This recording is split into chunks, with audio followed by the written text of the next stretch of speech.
Hello, everyone. This is Kyle Galaz with Poor2Pro Car Sales Training Podcast. Become a sales titan. I get to do another one-on-one with the legend Frank Salvino out of Toronto, Ontario. Maybe tell us about yourself, Frank. This is Frank's second time doing a one-on-one. One of the greatest compliments to me is when a person rehires me for a one-on-one. So thank you, Frank. And maybe tell us about who you are, where you work, and what got you into the car business. Hello, I'm Frank Salvino. I gratefully work at Ken Shaw Toyota in Toronto, Ontario. I used to be an English teacher. I taught for about 25, 26 years professionally. Helped other teachers teach, was really good at it.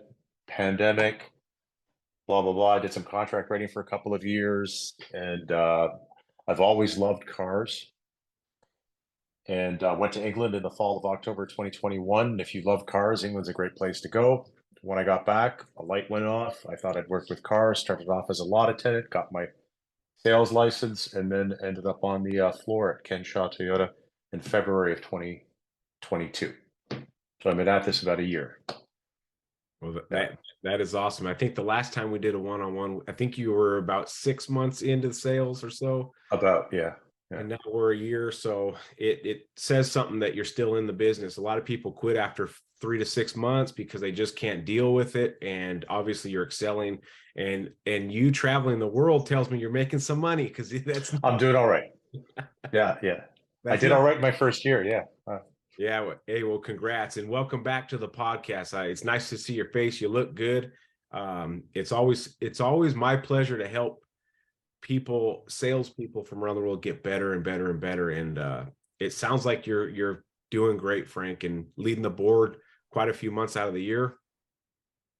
Couple times now. Yeah. And just now, I mean, I think one of the topics I gave you was loss of motivation, how to deal with it, because it goes up and down. And it's something I was able to address with my own students when I was teaching them language, but this is different.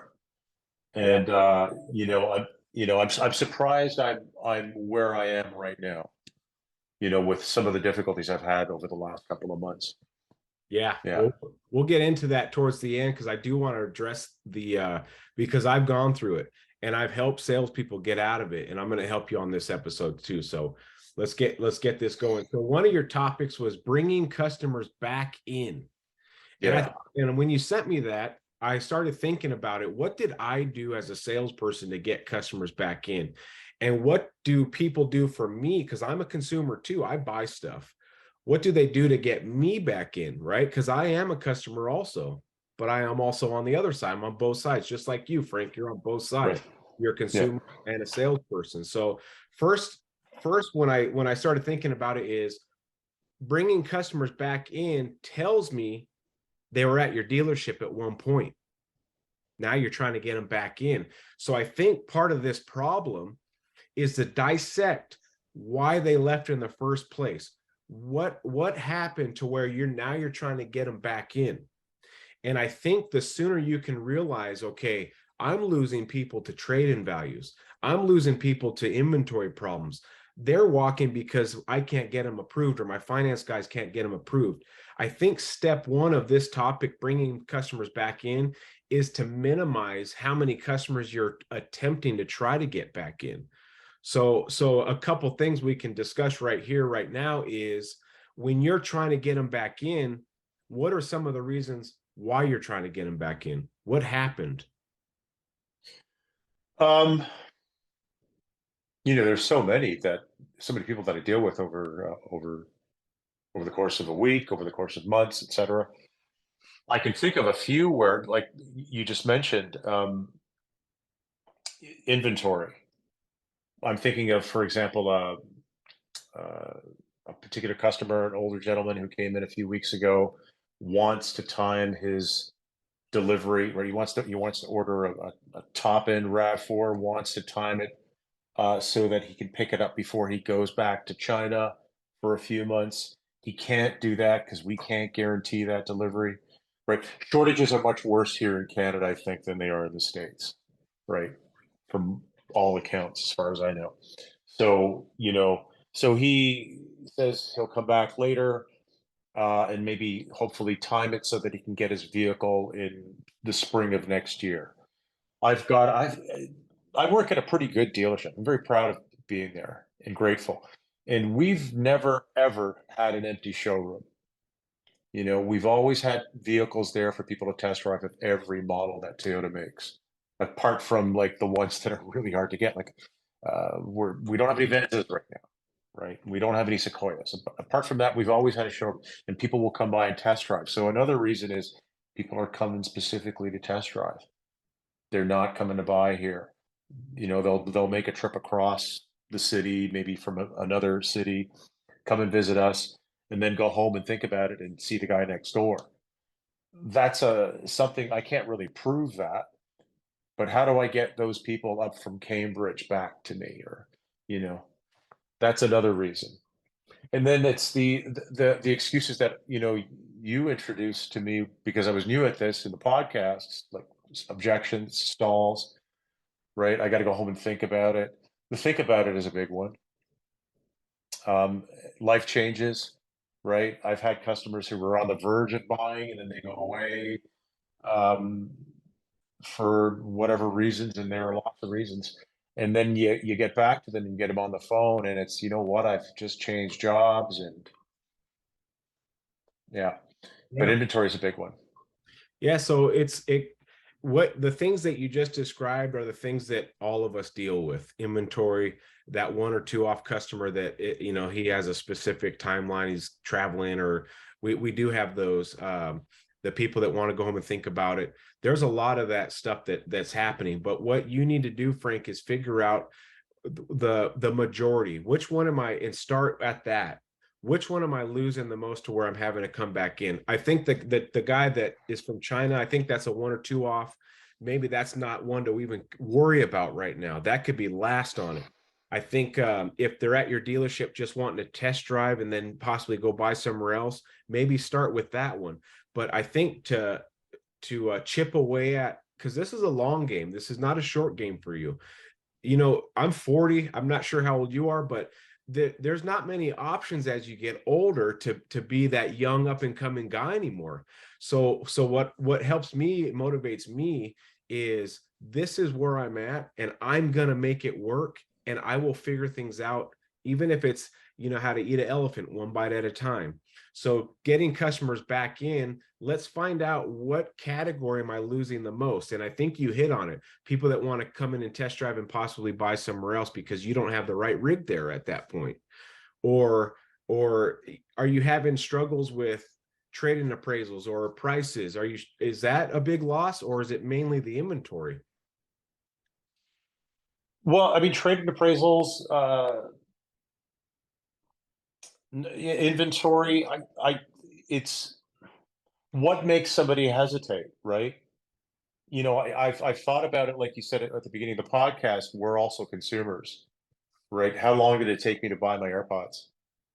You know, when did that moment, like, you know, when did that my brain click and say, okay, I'm doing it today, right? I had a guy come in a few weeks ago who, you know, he knows what he wants. It's a GR86.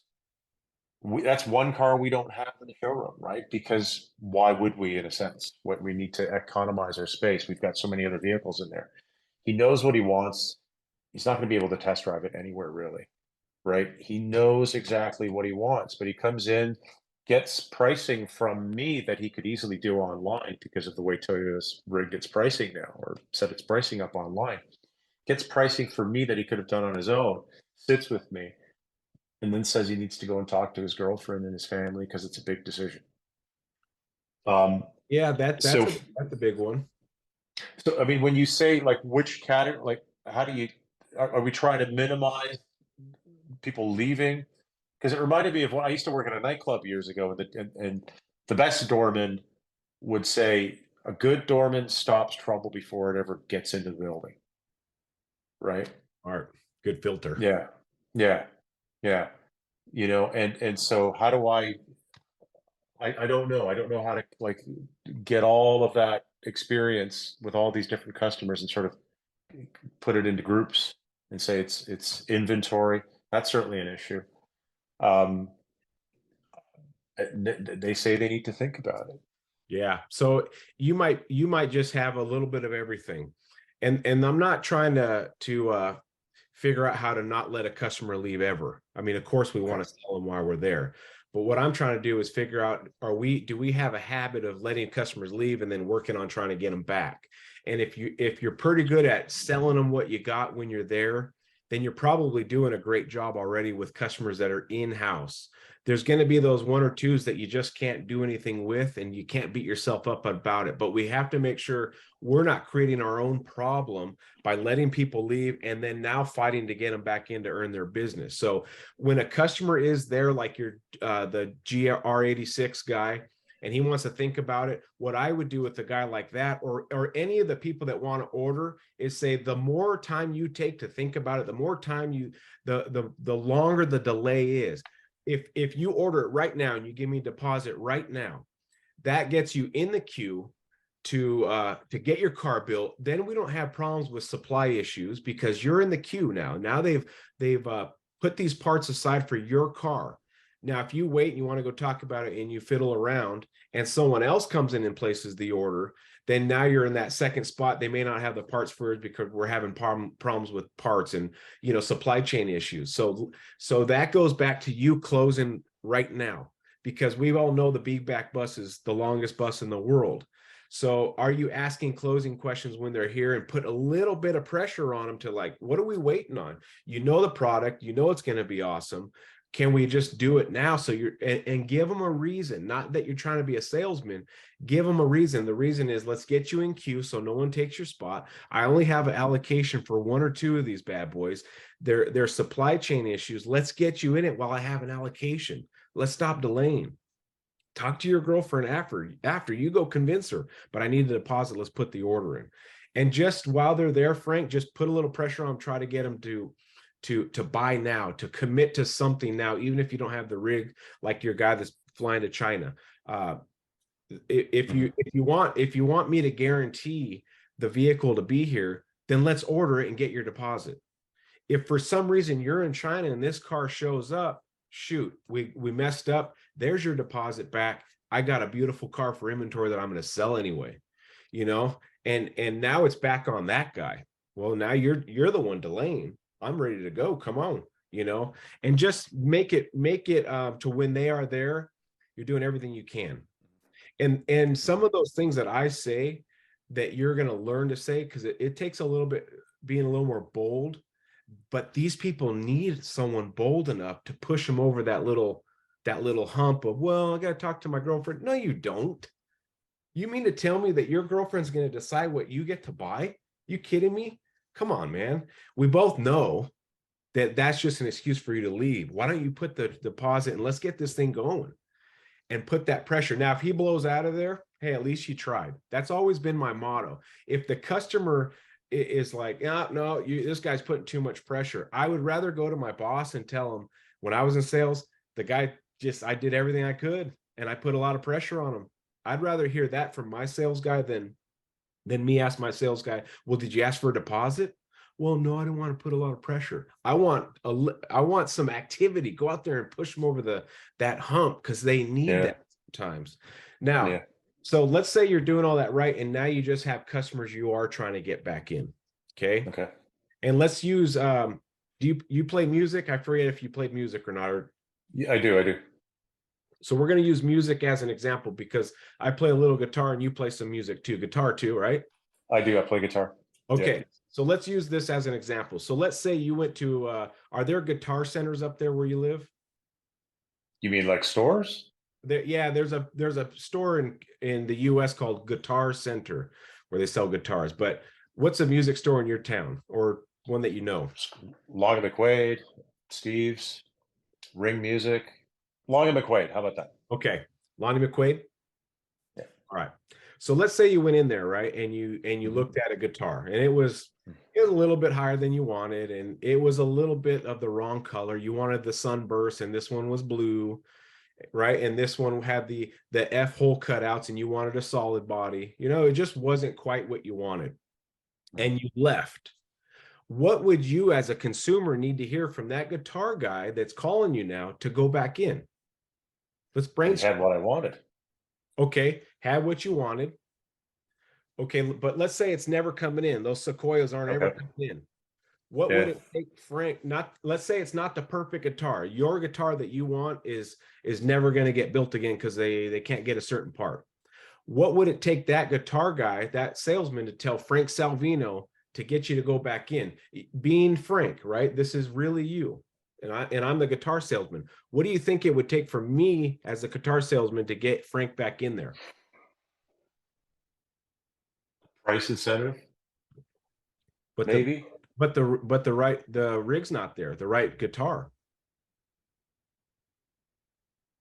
Well, then, I mean, well, I don't know. I mean, how's he going to get me back in if he can't sell me anything? This is the $1,000,000 question, right? Right. How does someone get me as Kyle back in the guitar store if you still don't have the Sunburst solid body Les Paul I wanted? Here's something that a guitar salesman could say to get me back in, where I would be like, yeah, I'll be there in 15 minutes. Kyle, this is Frank from the guitar store. You remember me? I was the guy with the crazy blue mohawk. Oh yeah, what's going on, Frank? Right? Yeah. So you were looking at that Les Paul solid body Sunburst. I still can't get my hands on it. And trust me, I've been trying every single week when the guy comes in to place our orders. I've been trying to get him to do it. Don't think I haven't forgot about you, Kyle. But there's a brand that just came out with a guitar that is nearly identical that I have in stock. I'm not asking you to buy it. I'm simply asking you to come check it out and see what you think. Your opinion matters more to me than you buying a guitar right now, because I don't have what you want. But you and I both love playing guitars, especially new stuff, different stuff. I'm just asking you to play it because it's about 90% of the same as that other brand that you want, the Les Paul.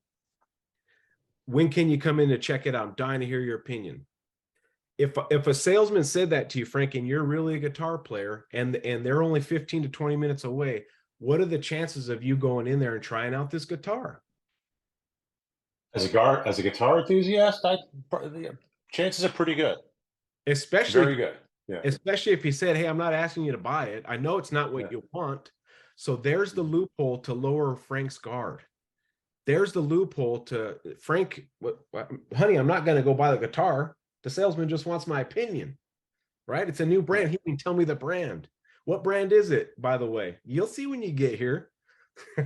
Right? If a guitar salesman said those things, hey, I've been checking our inventory once a week for you, trying to get that guitar in, and that salesman's been in contact with me, sending me texts, hey, I still can't order your guitar, trust me, I'm trying, and he's done good follow-up with me over text or phone, hey, I'm trying to get that car here, you bear with me.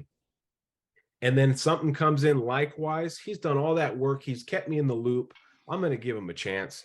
Yes, it's not the right one, but he's not asking me to buy that guitar. He's simply asking for me to come check it out. Right? Mm-hmm. So those are the little things that you can do when you're struggling with inventory. Of course, if the exact GR86 comes in, right, and it's everything the guy wanted, that's easy. That's the easier one. But if you're telling me you're having inventory problems, then you have to get creative. If you use exactly what you're using now, then you can only expect what you're getting now in sales. So now it's time for Frank, that's been in the car business for a year and is trying to find new ways to keep going to the top. Now let's try to get creative and try different avenues. It may or may not work for you. It definitely will work. Will it work 100% of the time? Nothing does. But it's trying different things. So now let's translate that into the car business. And now Kyle, the consumer that's been waiting for a Highlander hybrid. No, let's go backwards. I'm looking for a RAV4 Prime. Hard to get. Yeah. A killer vehicle, absolutely stunning vehicle in all its abilities. But you can't get it, right, Frank? Not anytime soon. Okay, so knowing that, do I just give up on Kyle that's looking for that exact vehicle? Or do I send him text messages and say, hey, I'm still looking for that Prius Prime. I have not given up on you, right? You still try. And then when something comes in that's similar, it's not a RAV4 Prius, or I'm sorry, a RAV4 Prime. RAV4 Prime. But it's a RAV4 hybrid. Now let's do a role play where Frank calls Kyle. Let's do this right here. Frank Okay. is calling Kyle with a like product. You're never going to get the Prius or I keep saying that the The RAV prime. Prime. Yeah. We both know that, but you just got a beautiful trade in. That's a RAV4 hybrid, limited with all the bells and whistles that I want. It's just not plug-in. Let's do a role play. So I'm at home and I'm just sitting watching Friends, reruns of Friends. Let's what now it just doesn't have to be a perfect phone call. Let's just brainstorm of what Frank could say to get Kyle in. What's going on, Frank? Nice to hear from you. Hey, how you doing, Kyle? Good. Listen, I just got I didn't get a RAV4 Prime. I'm still looking for you, but I've got a RAV4, the next best thing, essentially. I've got a RAV4 XSE Tech. It's a hybrid. Looks almost the same. Doesn't have the horsepower of the Prime, but in all other ways, it's the same. And I want you to come in and give it a drive. Don't have to buy it, but at least to give you an idea of what the Prime's like. What do you think? Okay, so there's a couple goods in there. I like that. You don't got to buy it. That as soon as you said that, pressure came off of me. Like I really try putting myself in the consumer's shoes. Pressure came off of me. Now, one thing you said that startled me a little bit was it doesn't have the horsepower of the Prime. I don't want to hear anything that is the not. Negative? Okay. Yeah.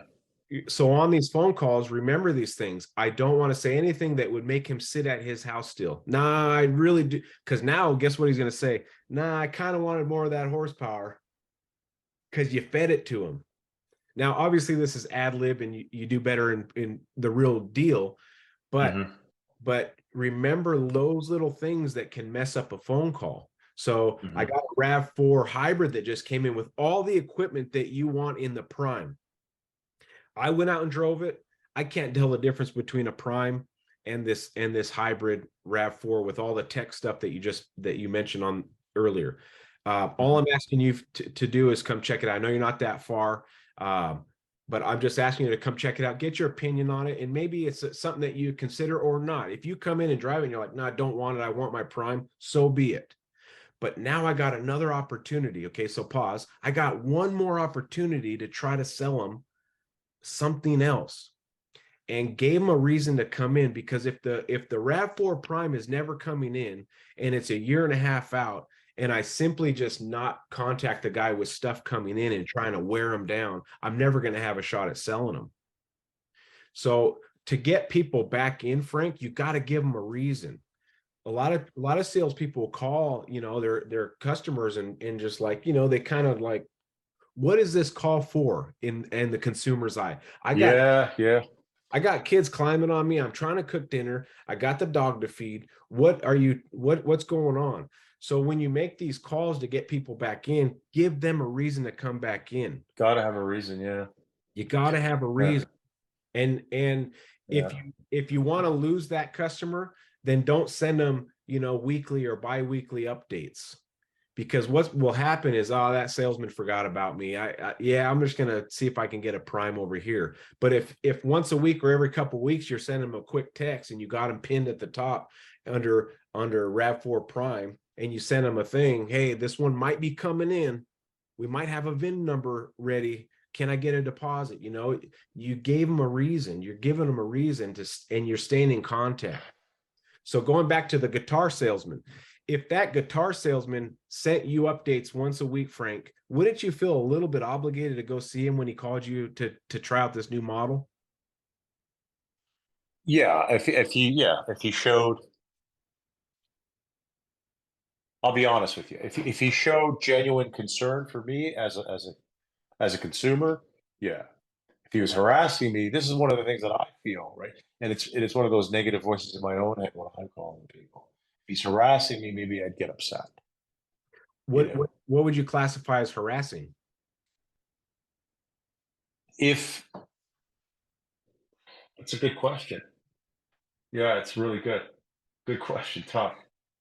Um, I remember when I bought my Honda years ago. I was still teaching. I was looking at this Mazda 3, and I didn't want it. And the guy just sent me texts constantly, and it irked me.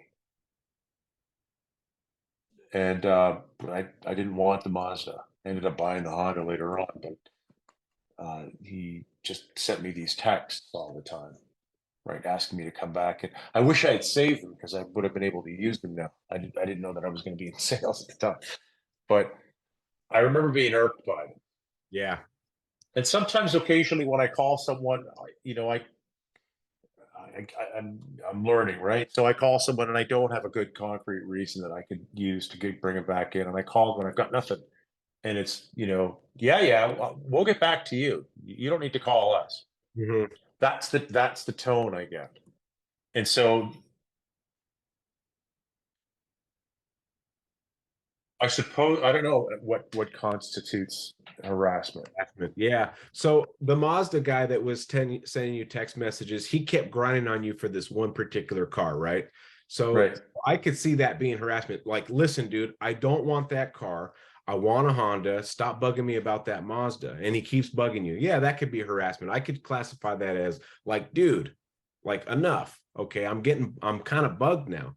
But if he was calling you and let's say you're looking for that Honda Civic or whatever car that was, and he's saying, Mhm. hey, I know you're still looking for that Honda. I'm still looking for you.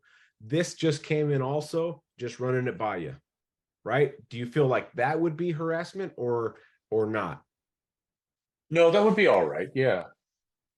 Yeah. So remember that. Remember that when you're calling these people and when you're Uh-huh. texting these people, hey, I know you're still acknowledge. I know you're still looking for the Sequoia. We just got this in. I want to run it by you. It's a Yukon XL with 32,000 miles. It just came in on trade. It's got the DVDs, the nav, the Apple CarPlay. I just wanted to run it by you. Here's the link.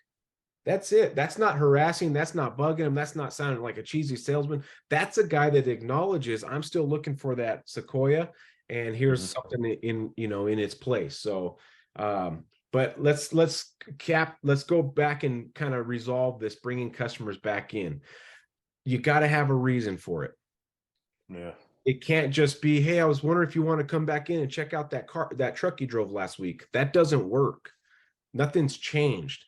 Give them a reason to come back in. You mentioned earlier on the guitar, right? Incentives, if there's some money. But if they don't have the product, then the money doesn't matter.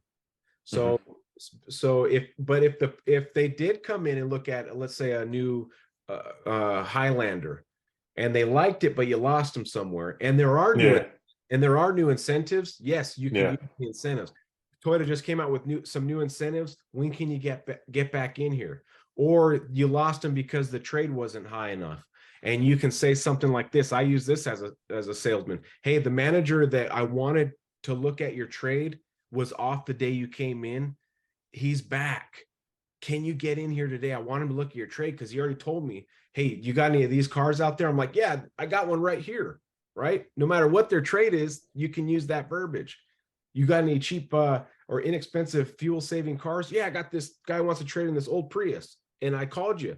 Can you get in here? There's a reason. There's some more money on the table. Now, Mhm. when the guy gets there, then you put your sales shoes on and you go through your whole gamut. But guess what? You got him there. You just got to get him there. Okay. Now, we talked about, do you have a reason? Another thing that salespeople do on, let's say, internet lead or a fresh phone call, they give way too much information over the phone. Yeah. And there's now no reason to come in. They know their Mhm. trade, they know their incentives, they know their rates, they know the price, they know the payment. Why would they Mhm. come in? So on people that are fresh phone calls, and they're like, yeah, I want to see what my vehicle's worth, and I saw a car on your lot that I'm interested in. Get them in. That is not the time to say, hey, send me some pictures of your trade. I'll get the ball rolling. That is, I'm going to log you in my appointment system. And what time can you get here? Make sure you bring your Right. and you get them in. So a lot of Mhm. salespeople will lose customers before they even had a chance because they gave them everything they needed over the phone. There's no reason for them to come in. Got to leave some question marks out there. Do you struggle with that at all? Or are you pretty good with that? I'm getting better at that. Yeah, they've put us. very generously. The dealership has put like a few of us through some phone training recently, which I really, really appreciate. Nice. Um, it's been helping. I wish I could. We've got scripts that we're working with, and like there's a lot of thought in those scripts, right? Obviously, I don't have to follow them verbatim when I get better at them, but I appreciate what they've done and what they can do. Good. And so I'm getting better at not telling people everything over the phone. Yeah. Right. Yeah. Well, those scripts, I mean, you can basically see what they're doing. The script is to get the appointment. Yeah. That's it. So Get them in. Get them in. your dealership is smart having, I mean, yeah, you don't want to read line by line because you sound like you're reading a teleprompter, but at least you're getting to the point of, okay, I've done this, and this. This is the structure. Now I got the appointment. Work with those scripts. Work with your own common sense. Work with your own energy levels, and make sure you're vibrant on that phone and give them a reason to come in. The best deal is always in the showroom. Sell that appointment. Right. Yeah. Yeah. Okay. Another thing that you mentioned was dead files. Like that's what I call them. They're a dead file. When do we give up on a file? Now, when you say, you give up on a file, are we talking a physical file that you have in your desk that you just can't get anywhere with? Or are we talking like, when do you give up on a customer? Like I followed up for 9 months. Yeah. I think that's what I mean. Yeah. Not a physical file, but I mean, I might have some physical paperwork there involved with that customer, the worksheets, right, et cetera. But it's more of a like, when do I stop following up with this customer? Yeah. When do I cut them loose? It's again, trying to get somebody to come back, right? It's a tough one because like, when do you cut your losses, right? I've sent this guy text. I've sent this guy everything I can. And trust me, Frank, I've been there. I have been there. Now, when I work deals, I always got a physical file together because I wanted something tangible. I couldn't always trust my CRM system because first they change it every 3 years or 2 years, right? Oh, there's a better CRM system. Like, well, where did all my customers go? So, I try to keep something of these customers. But when do you throw away a dead file or just write someone off? And what I've learned is the day I actually close a file, I'm like, yeah, I'm done with them. I'm done. This guy's wasted all my time. I'm done.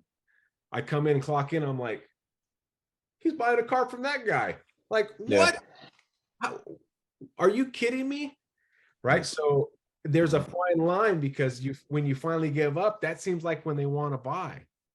And when you don't follow up with somebody, that they buy from someone else, it's like, darn if you do and darn if you don't. I have a good example that my sister sold houses for years. She's kind of getting out of it now, but she sold houses for 20 plus years.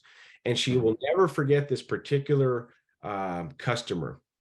He inquired on a house, didn't end up buying it, but she captured his email and some basic info. She did follow up over phone, so before text messages. And the guy just, no. So she stopped doing phone calls, but she still sent him emails. She sent him emails for 2 years of new listings. What's an email, right? I'm already sending it to this customer. I'll just add him to the BCC or whatever they call it. And I'm just going to send him in there. After 2 years of this, the guy called her and said, Natanya, I'm ready to buy a house. She was on the forefront of it. And she was very good. She is good at follow-up. Right. Yeah. But she said she didn't hear from him for over a year and a half. There was a little back and forth and then he just went cold. But what is it to just add someone's email to a BCC and send out a listing for a house? And then the guy calls and ends up buying a house from her. So what I don't recommend doing is just totally give up. What I recommend doing is going down to like a hibernation mode follow up with these people that you haven't heard of and just put their email in there and maybe batch email something. And maybe throw a note in your CRM system every once in a while. Don't completely give up because they have to buy at some point. Cars don't last forever. This person will buy. But you don't want to put so much effort into something that's, you can't. So I get what you're saying. When do you put a dead file away? The answer is kind of never, but kind of yes.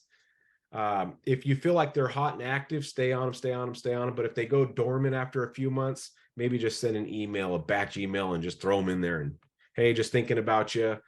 This is Frank. I'm still at the Toyota dealership, just doing some checking up on my customers, just something. And maybe you'll spark something down the road and pop up when they need it. You never know. They may wreck their car 9 months from your last contact. And then all of a sudden you send them an email that morning and then boom. Yeah, Frank, I need a car today, So the dead files are tough because you don't ever really want to give up, but sometimes you do. So I didn't really answer your question completely. No, I get it. Yeah. But but I will say this, the day you give up is the day you're going to see the guy in the next day buying from somebody else. It just seems like how it goes, Yeah. It's like getting that $500 hamburger, right? The one day I decided to go out and get a hamburger and sit out with a buddy at a restaurant, I come back and everyone's selling cars. It's like, what? Should have never went out. Now Exactly. I get my food at the dealership and I eat at my desk in 1 second. I just inhale, That's what I do. that now, right? You learned Yeah. that lesson. Yeah. Okay. Now let's get on to some of the juicier stuff because we all ran into this. I was talking to my wife about some of your topics today, and one of them was loss of motivation, right? Yeah. And she goes, I remember specifically like this time frame when you, Kyle, lost motivation. And we kind of started talking about the same time frame because I remember too, right? There was this was after this was probably after 6 or 7 years of being in the car business. I wasn't moving up. I was stagnant on my income. Nothing was really going my way. I was a good employee. I was a good walk around artist. I was a good salesman, but nothing was changing. So I really was, like I say in my other episodes and videos, I was repeating the same thing year after year. I was just wasting time. Okay. Now you're older and you're more mature. So you're realizing this quicker than I did. When you're young, you're just kind of like, I got infinite time. But then there's a certain period where you're like, man, I want to be something, I want to do something. And that really hurt my motivation is when I wasn't really doing anything more. I wanted more. I wanted to be the best, but nothing was really happening. So loss of motivation. Now, when you mention loss of motivation, are you talking, do you feel this after a bad month? I don't know. I mean, it means more than just one thing for me. Loss of motivation is the key idea, but then there were times when I wanted to sort of just many moments, is like I said in that text, where I want to give up, just go home, or bigger moments where I want to give up and quit. But I remember in January, I was on track. I was on track to sell 20 cars.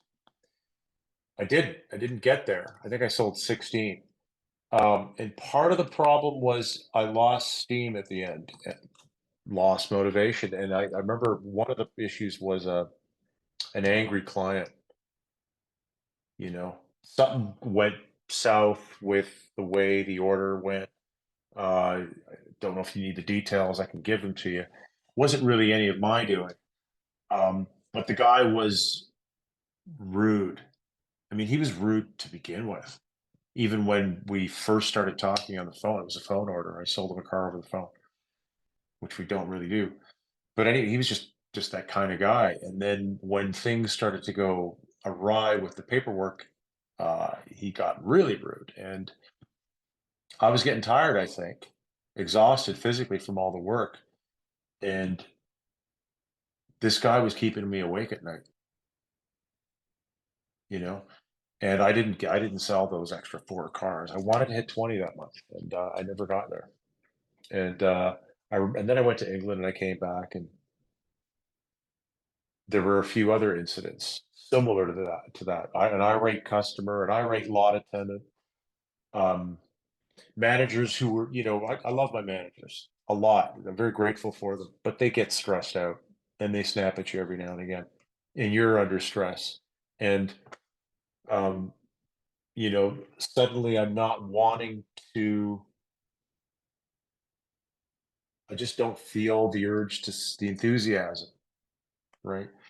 And I was really worried about it, you know, as early as midweek last week, or sorry, as recently as midweek last week. And then suddenly I just didn't give up, right? I just went back to work and I did what I do, and things happened. Good things happened. You know, I sold a few big tickets, right? Um, I learned from the lows that, like, I kept telling myself when I was feeling low over the last few weeks that I needed to go through that. But it was bad. I lost sleep for maybe a few weeks, more than a few weeks. I stopped going to jujitsu in the morning because I couldn't sleep. Um, and I just kept telling myself, you know, I have to go through this. I'm not going to go to the bar and drink it away because I have to go through it, right? And I'm not going to quit. And suddenly, it's like, you know, the clouds broke, and I Yeah. had a good weekend. Yeah. So what I've learned about humans in my time here is we are emotional creatures. And it's always going to be that way. It's just how we are. We're very emotional. We have our ups and downs, and we have our sides and left and rights and diagonals. And it doesn't matter what business you're in. Where you see it in the car business, you know, if you had an hourly job and you had a bad day, you're still getting paid. You know, it's so you don't get to see those ups and downs because you just look at the clock, it's almost 5, you want to get out of here. But in the car business, you literally see the effects of those emotional days on a paycheck, on your sales, right? You have a goal of 20, you hit 16, which congratulations, is still a great month, but your goal was 20. So I know that. So um let's talk about that customer. I've had customers as a manager that I've had to deal with that are loud in the showroom. They're mad at the sales guy. They hate their trade. I got to go out there. I end up saying some things that I shouldn't have said. They said things they shouldn't have said, and the deal wasn't made. And that night, and I can pinpoint a few deals. It's pretty rare, but it does happen. Um, I can pinpoint a few deals that kept me up. And what I've learned in my time is you just got to let them go. There is a certain percentage of people that you will never make happy. There is a certain percentage of people that will only see the negative in a beautiful painting, right? A beautiful experience that you provide, a beautiful vehicle. Oh, it doesn't have this. And you're like, are you kidding me? This thing has every feature on the sun. You're worried about the one it doesn't, right? Those people exist. So losing sleep will happen, and screwing up the day or the next day will happen. So you just got to accept that in the car business you're going to run into days and customers that really irk you. The reason why they irk you is because you care, Frank. Mm. If you didn't care, Mm. nothing would get to you. But you really care about your job, you care about your product, you care about your dealership, and you care about even that customer that's being rude. You still took his order, you still bent some rules to try to work around this guy's chaos and his craziness, right? So when it hurts the most is when you actually cared probably the most about the deal and you really tiptoed around everything. The guys that come in and say, who wants to sell me a car? Who wants to make a commission? Right? You already know that, oh boy, here we go. You're not putting a whole lot of stock in that deal. So Yeah. when we know that guy never buys for some reason when he says that, but when you lose that guy, you're like, yeah, we knew that when he came in. Who wants to make a commission? Right? So you don't Yeah. have a lot of stock in that guy, but Mm. when you do actually care, that's when it hurts the most, because that's what's been for me. And I know you truly care about your dealership, your career, your customers, and your product. I can see it in your eyes. I can see it in the fact that we're doing training outside of work hours to get better, both of us. So you really care, and those are the ones that hurt the most, the ones you kind of babysat and really cared about that car deal. But you got to just brush it off, know that this will happen once in a while, and move on. Now, if this happens every other car deal, then we got to really reflect inside. But if it's happening once in a while with that guy that was already angry when he called you, that's on him. And we can just brush it off and say, man, hey, I tried everything to make this guy happy. He wasn't happy from the moment I took his phone call. And just say, well, that's on him, man. I'm moving on with me. yes, it's going to lose some sleep. Yes, you're going to get bummed out, maybe have a little loss of motivation, but man, don't let that guy get to you. You know, just do everything you can to get him out of there, and know that there's a percentage of people that you can't make happy. It's just their wives can't make them happy. Their moms can't make them happy. Their grandmas can't make them happy. They are an unhappy person, and you just got to let it go and realize that. Right now, Yeah. when I look at Frank Salvino, you to me seem like the kind of guy that is happy with his life 99% of the time. Yes, do we have that 1% where we question everything and it's like, what am I doing? But for the most part, you're a pretty happy guy, and you care about your career and your life and your loved ones, right? So I know it's not you. So it's people like that you can never make happy. So one of the things when I had loss of motivation, I asked myself, what changed? What changed in my life? Because yeah, we have our up months and our down months, but the down months and the up months, like you said, we learn from those down months. That doesn't really unmotivate us. Sometimes those down months motivate us, right? So what I always did when I came to this new dealership was I had a plan and I had a goal. And that may be what's missing from your career is, okay, yes, I have these ups and downs, but what's the big picture? What am I really going for? Okay. And what is your answer to that? What are you really going for? Um, you mean what are my career goals, or what is my career for? Goals. 20 is one of them. That's an immediate goal. Um, I think about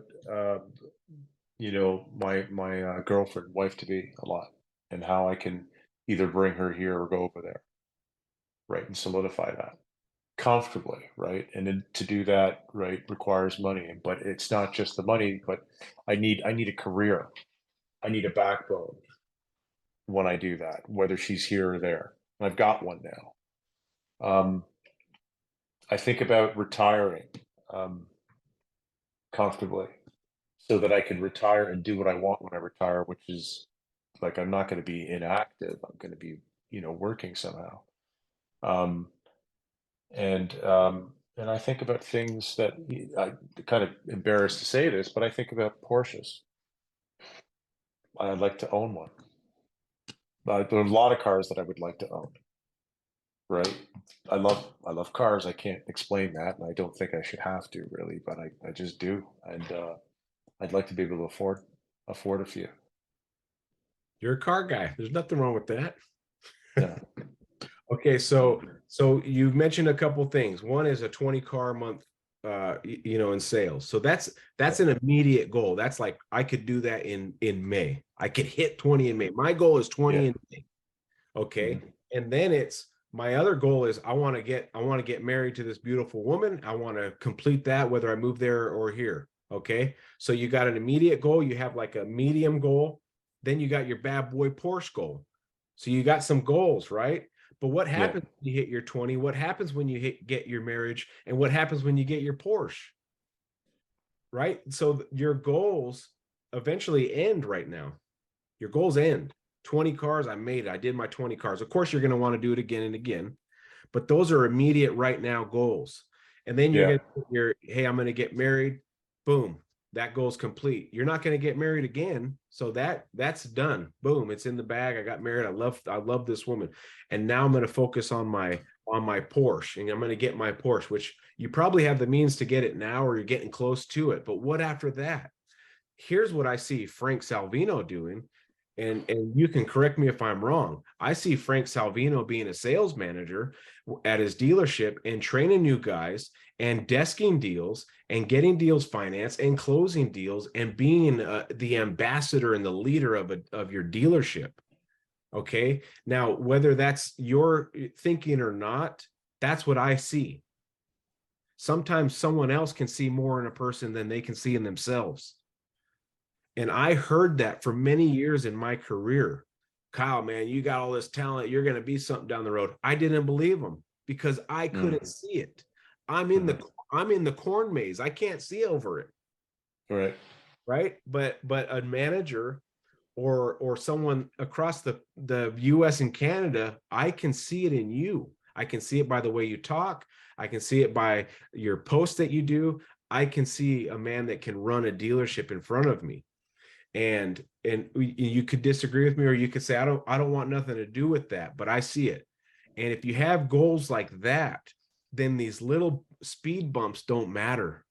These, oh, this guy made me mad, because your vision is so far beyond the little things. Oh, the customer Right. made me Yeah. mad. Oh, inventory's low, Yeah. or this and that. You're like, dude, I'm going there regardless of inventory. I'm going there regardless of that customer. I'm going there regardless of a little loss of motivation. I'm going to get there. So whatever it is that you need to put up there, Frank, you need to really think about it and really go for it. And don't let any distractions get in your way. Yes, you're going to have your ups and downs and your peaks and valleys. It is the car business. That's a reality. But put something up there that's more than 20 cars. The marriage thing is awesome. Thank you. That's awesome. That's a great thing. That is up there. Don't think that's below a Porsche. I'm just saying on the timeline, you could get that done pretty quick, right? I'm not Yeah. saying less or more. I'm not saying the Porsche is less or more than 20 cars. What I'm saying is you got to have things that keep you motivated so the little things don't matter. What is a speed bump if you're trying to climb Mount Everest, right? What is a rock in the way when you're trying to climb to the top of a volcano? It's just one rock. I got to get to the top of that volcano, right? So when you put something out there that's big and bold and I'm gonna do that, I just need to keep, then those little things will stop mattering and your motivation will never go away. And I know you've heard this in my podcast. I want to be the #1 car sales trainer on the planet. That is my thing that I'm talking about. That's what keeps me motivated. Do you know how much money I make on the podcast from advertisements? That much. I make that much. It's almost laughable what they pay for advertisements. That's not why I do it. I do it because that could be a loss of motivation, right? Oh man, I made 18 cents last week. I can't even buy a gumball with 18 cents. Yeah. So if I looked at these little speed bumps, I could lose motivation. But I'm not looking at that. Hey, that's cool. I made 18 cents. I'm looking at that. That's what Frank needs. And then the little things will stop mattering. So really think about and look at your sales managers. I know you love them and all, but think, can they do that? And I can't? Are they Yeah, I've really, thought about that. are they really that much more talented than you, Frank? I mean, we're not here to disrespect them, but this is a self-confidence thing. You can look at those sales managers and be like, I can do that. And I could see room for improvement that I could bring to the table. And you need to really start fighting for that. Now, you may want to go a different direction. I wanted to do sales manager and I got there. You might want to do finance. You might want to go to general sales manager. You might want to go to service manager, but have something that you truly want in your heart that's up there. And whether you achieve it or not, it will make your career grow because you're fighting for something great and big and nothing can stop you. Not a customer that's in a bad mood, not a sale that you got skated. It doesn't matter. It hurts a little bit, but I'll see you at the top, right? I'm going to be your boss one day, but don't ever say that. People don't like that. All right. So let's move on to setbacks at work. The edge off performance. So I ran into this in my career also. Like you don't feel as sharp. You're like, I haven't sold a car in a week. What the heck's wrong with me? When I had to do my self-diagnosis, it's because I got comfortable. I made a bunch of money. I'm already at 10 grand. It's the 11th of the month. I'm on pace for 30 grand, right? All of a sudden you don't sell a car for 12 days. So you gotta stay sharp on where am I at in the month. It doesn't matter what I made money-wise. I'm going to get paid regardless of how many cars I sell. Let me focus on the units, okay? And the money can go aside. Some salespeople can't look past the money. I've already made 5 grand. It's only the 15th. I'm on pace for 10 grand. And then they do this. And next thing you know, half a day goes by, and then all of a sudden three days go by, right? And now Yeah. they were ahead on their pace, and now they're just on pace for a normal month. So be careful of that, losing the edge. Another place the salespeople lose the edge is product knowledge. They pretty much know enough on each car to sell one. Why do more, right? This is what it takes. This is how much product knowledge it takes to sell a Tacoma. Oh, I made it. I'm good. But are you, right? What if you start learning everything about that car, everything about that truck, and how it drives and how it feels, and really start doing these killer walkarounds? You can start separating yourself from the guy that just did this. Right now you're up here. Now you're making sales that you wouldn't have made because you went above and beyond. You told that customer things that he didn't know about the Tacoma and made him want to buy, and he doesn't want to look at the Nissan Frontier anymore. Okay, so one of them is product knowledge, especially in the new car dealerships. Get sharp on your product knowledge, and then you'll always stay sharp. And you're never actually going to learn it. It's always a learning thing. You never make Yeah, I it. noticed. Yeah. And salespeople that get stagnant on product knowledge seem to get stagnant on sales, right? But if you're out there doing walkarounds with an invisible customer, you're probably going to run into a customer, and you're going to be so sharp, you're going to sell that customer. So not only are you getting better on the lot doing walkarounds with an invisible customer, you just ran into a customer, made a sale. Don't sit down. Don't wait around for stuff to happen. If it's slow and the phones aren't ringing and you're done with your internet leads and you did your follow-up, get out on the lot and start looking at stuff, pushing buttons, and get sharp with your product knowledge so you don't lose the edge. You don't lose your edge on product, and you don't lose your edge on, I've just been sitting around doing nothing and I want to go home. And don't get comfortable with the money. Salespeople get comfortable with the money. They made all that money. It's the 12th of the month. They paid all their bills. Next thing you know, they don't sell a car for a week and a half. Okay. Think of the new car salesperson. When you got hired, what was that energy like when they said, all right, you're on the sales floor? What was your energy like? My first day, you mean? Yeah, like your first week on the sales floor. I remember my first day. It was like, I don't know. I think of like somebody had sent me on a fresh pair of skates, and I'd never gone skating before. And I was, and I was, and I was, and I wasn't falling. Like I sold 2 cars on my first day. It's pretty good. Oh my gosh. Bragger. It was luck, I think, right? It was But not luck. I was. It's That's not that's luck. the other thing. You know, sometimes there was a car I sold this week, a big ticket car, and I was lucky to be there at the right time. But I was ready. I was there. I was on time. You know, I was early, and I got to and my manager came up to me and said afterwards, he said, "You did well. You didn't fumble that. You did very well." Because I could have. But in my head, I'll tell myself that you're just lucky.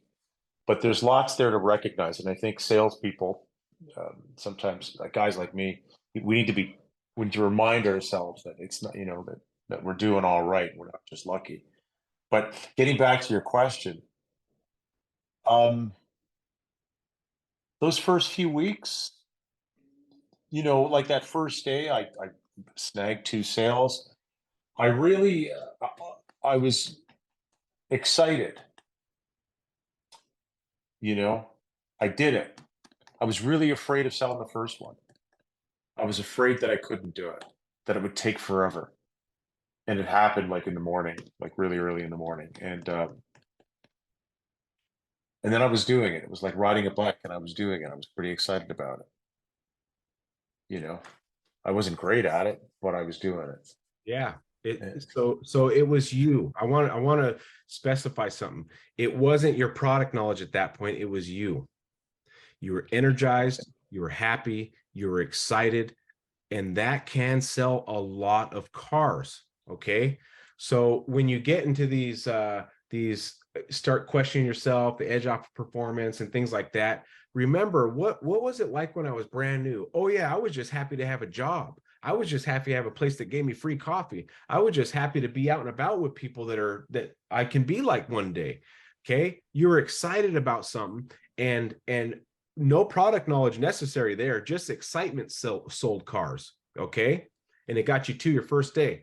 Now, if you keep that excitement and remember that every day, and you couple that with product knowledge, knowing your inventory, knowing your processes, what does that salesman do that still kept that excitement, that still now knows the product knowledge, that knows how to do stuff at his dealership, that can get stuff done with the manager? That's the 20 car a month guy that can couple all those things together.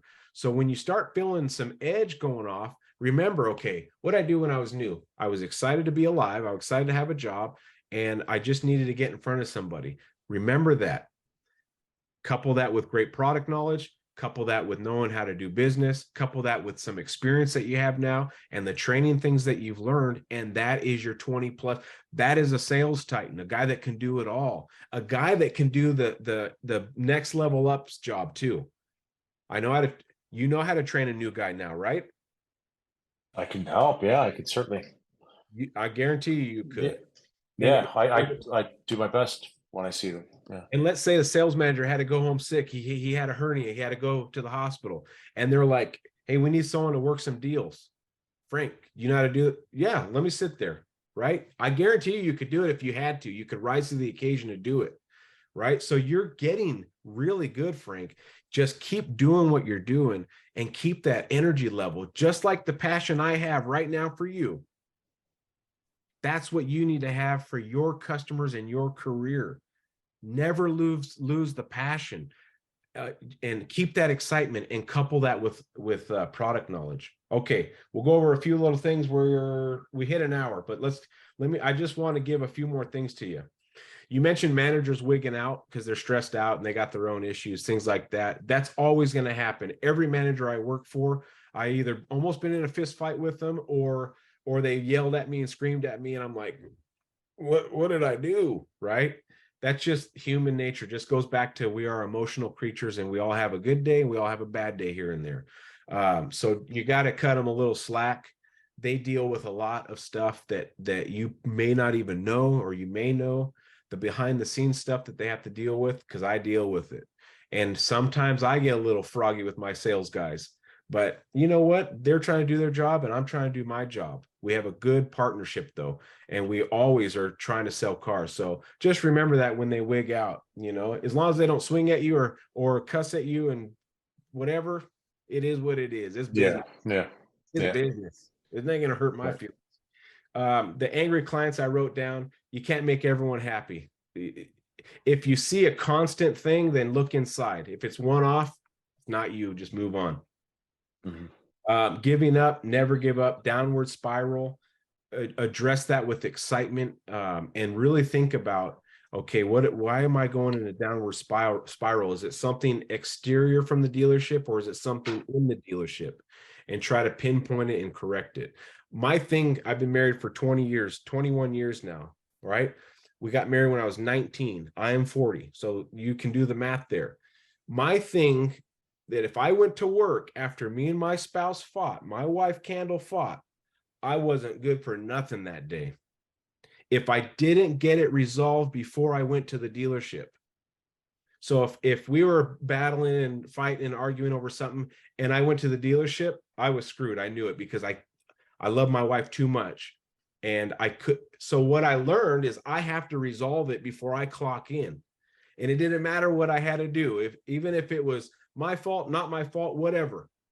I'm sorry, I need to get this resolved because I need to go to work and sell cars. So if it's something external from the dealership, zap it before you clock in, so you avoid that downward spiral. If it's something at the dealership, then you need to address it. Salesman, you're not getting along with a manager, you got to find out what is causing the downward spiral, and zap it and get back to what Frank can do. Okay. Another thing too that I have to remind myself is, we have the greatest job on the planet,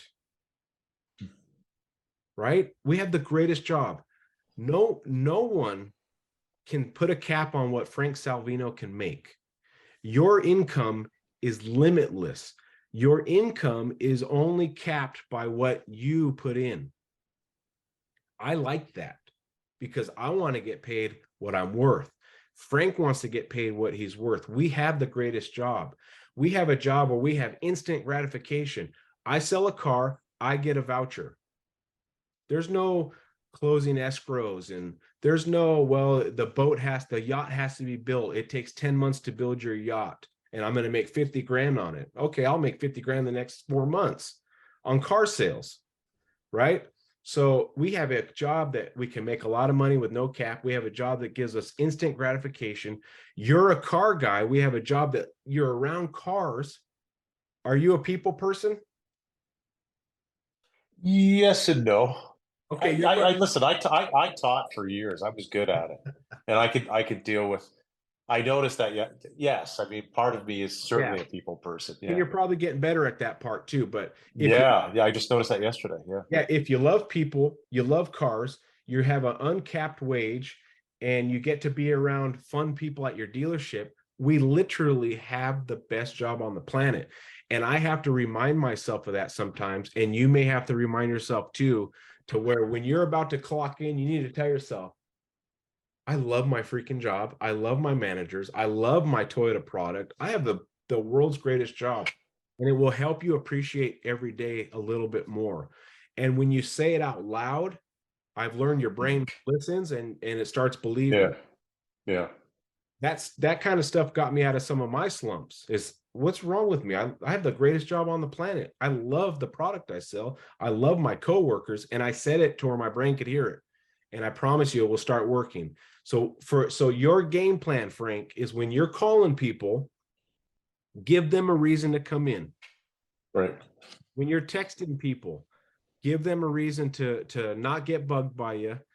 Give them a reason to come in. When you're emailing people, give them something interactive. I was going to have you make one of these for your emails, and you can copy and paste it in your email. So no matter who you send an email to, you can have a little video that says, hey, my name is Frank Salvino. I'm a salesperson over here at Kenshaw Toyota. I love this dealership, and I would love to help you out. All my contact information is here, and and then close it out, whatever you want to say, and have an email that's worth clicking on and viewing, and ask questions in that email. So your game plan for that is get people in by giving them a reason to come in. And you think about that guitar analogy we talked about. Okay. Right. As far as the other stuff, we kind of just went over all of it. Yep. The dead file thing, don't ever just completely give up. Just 99% go into hibernation email mode. Loss of motivation, we talked about that. Really, Frank, you're kind of a star. I really appreciate talking to you. And that video you sent when you're in London, you should have seen my smile.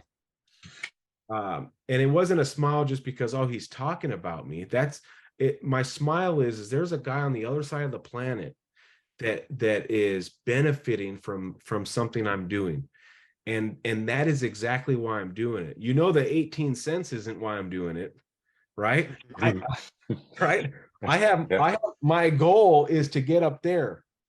And by doing training and podcasts and walkarounds and stuff for people like you, it's helping me get there. But that video was awesome, man. I really appreciate it. Yeah, I appreciate everything you've done. So, likewise. Do you have anything else for me, Frank? No, I'm good for now. We'll do this again in a few months, I imagine. Here's what I want you to do, Frank. Just keep doing what you're doing and stay positive and be the shining light at your dealership that other salespeople that are in that slump or the loss of motivation can look at. Be the leader that your family and everyone knows that's in you, man. You got it in you. And when you can do that for people, then you're going to get the feeling I get. You're going to get the feeling that I get. And it's a wonderful feeling when you can help people get better. But you got to always be the shining light, man. You got to be their guy. Like, oh, I want to be like Frank when I grow up. So just keep doing what you're doing, stay positive, and keep learning. We're always learning. You never make it in the learning game. It's always a battle to learn. So I really appreciate you, Frank, and thanks for hiring Poor2Pro again to do a one-on-one. Thank you, Kyle. Thanks a lot. I really appreciate it. All right. Sign out. Thank you.